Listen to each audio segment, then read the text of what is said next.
இன்றைய உலகம் மிக விரைவாக வளர்ந்து வருகிறது. தகவல் பரிமாற்றம் என்பது நாடுகள், மொழிகள் மற்றும் கலாச்சாரங்களை கடந்து அனைத்து மக்களையும் இணைக்கும் பாலமாக மாறியுள்ளது. ஆனால் மொழித்தடைகள் இன்னும் பலருக்கு பெரும் சவாலாக இருக்கிறது. இதை மாற்றும் நோக்குடன் மெட்டா நிறுவனம் தனது வாட்ஸ்அப் செயலியில் புதிய உடனடி மொழிபெயர்ப்பு இன்ஸ்டன்ட் டிரான்ஸ்லேஷன் ஃபீச்சர்ஸை அறிமுகப்படுத்தியுள்ளது.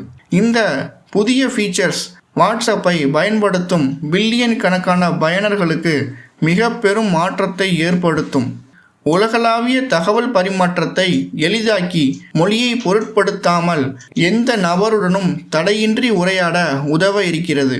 வாட்ஸ்அப்பின் இந்த புதிய அப்டேட் நீங்கள் பேசும் மொழியை பொருட்படுத்தாமல் உடன்வலை உங்களுக்கு வழங்கும். உதாரணத்திற்கு, நீங்கள் தமிழில் பேசும்போது உங்களுக்கு வரும் ஆங்கிலம், ஹிந்தி அல்லது பிற மொழிகளில் உங்களுக்கு வரும் செய்திகளை உடனடியாக